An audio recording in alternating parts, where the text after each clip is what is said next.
ನಿಜ ಸರ್, ನೀವು ಹೇಳ್ದಂಗೆ ಪ್ರತಿಯೊಂದು ಕೂಡ ರಾಜ್ಯಗಳಿಂದಲೇ ಪ್ರಾರಂಭ ಆಗಬೇಕಾಗುತ್ತೆ.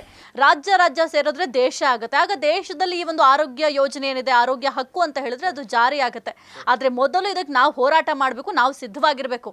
ಈಗ ಮನೆ ಹತ್ರ ಬಂದು ಹೇಳ್ತಾರೆ ಓಟ್ ಕೇಳುವಂತ ಟೈಮಲ್ಲಿ, ನೀವು ಒಂದು ಸೀರೆ ಕೊಡ್ತೀನಿ ಅಂತ ಹೇಳ್ತಾರೆ, ಸೀರೆ ಕೊಡ್ತೀನಿ ಒಂದು ಓಟ್ ಹಾಕ್ಬಿಡು ಅಂತ ಹೇಳ್ತಾರೆ, ಅಥವಾ ನಿನ್ಗೆ ಉಚಿತವಾಗಿ ಏನಾದ್ರು ಒಂದು ಗಿಫ್ಟ್ ಕೊಡ್ತೀನಿ ಓಟ್ ಹಾಕು ಅಂತ ಹೇಳಿ. ಆಗ ನಮ್ಮ ಜನರು ಏನ್ ಮಾಡ್ತಾರೆ ಅಂತಂದ್ರೆ, ಅವರು ಸರಿಪಡಿಸ್ಕೊಳ್ಬೇಕು ಫಸ್ಟ್. ಅವ್ರೇನ್ ಮಾಡ್ತಾರೆ, ಆಯ್ತು ನೀವು ಕೊಡ್ತೀರಲ್ವಾ, ಸರಿ ನಿಮ್ಗೆ ಓಟ್ ಹಾಕ್ತೀವಿ ಅಂತ. ಅವ್ರು ಬಂದಂತ ಟೈಮಲ್ಲಿ ಇಲ್ಲ ನನಗೆ ಆರೋಗ್ಯ ಹಕ್ಕಬೇಕು ಅಂತ ಏನಾದ್ರು ಪಟ್ಟು ಹಿಡ್ಕೊಂಡು ಕೂತ್ಕೊಂಡ್ರೆ ಯಾರು ಕೊಡೋದಿಲ್ಲ ಸರ್, ಎಲ್ಲರೂ ಕೊಟ್ಟೇ ಕೂಡ ಕೊಡ್ತಾರೆ.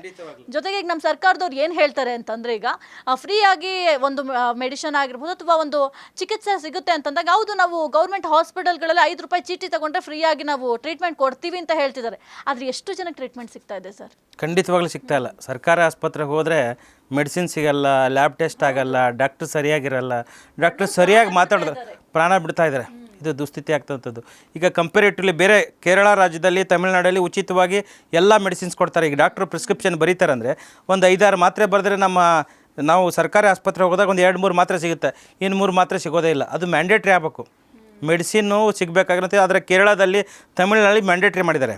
ಮತ್ತು ಸರ್ಕಾರಿ ಆಸ್ಪತ್ರೆ ಆವರಣದಲ್ಲಿ ಸರ್ಕಾರಿ ಫಾರ್ಮಸಿ ಇರೋವಂಥದ್ದು, ಅದನ್ನು ಮಾಡೋವಂಥದ್ದು. ಅಥವಾ ಅದ್ರ ಸುತ್ತಮುತ್ತ 500 ಮೀಟರ್ ರೇಡಿಯಸಲ್ಲಿ ಯಾವುದು ಪ್ರೈವೇಟ್ ಮೆಡಿಕಲ್ ಸ್ಟೋರ್ನ ತೆಗಿಬಾರ್ದಂಥ ರೂಲ್ ಇದೆ ಬೇರೆ ಬೇರೆ ರಾಜ್ಯದಲ್ಲಿ. ಈ ರಾಜ್ಯದಲ್ಲಿ ಹಾಗೆ ಅಲ್ವಾ, ಸರ್ಕಾರಿ ಆಸ್ಪತ್ರೆಗೆ ಒಂದು ಪ್ರೈವೇಟ್ ಮೆಡಿಕಲ್ ಸ್ಟೋರ್ ಇರುತ್ತೆ, ಅವರು ಡಾಕ್ಟರ್ ಜೊತೆ ಲಿಂಕ್ ಇರ್ತಾರೆ, ಅಥವಾ ಲ್ಯಾಬೂ ಇರುತ್ತೆ. ಹೀಗಾಗಿ ಸರ್ಕಾರ ಆಸ್ಪತ್ರೆಯಲ್ಲಿರೋರು ಅಲ್ಲಿ ಕುತ್ಕೊಂಡು ಪ್ರೈವೇಟೈಸೇಷನ್ನೇ ಮಾಡಿದ ಹಾಗೆ.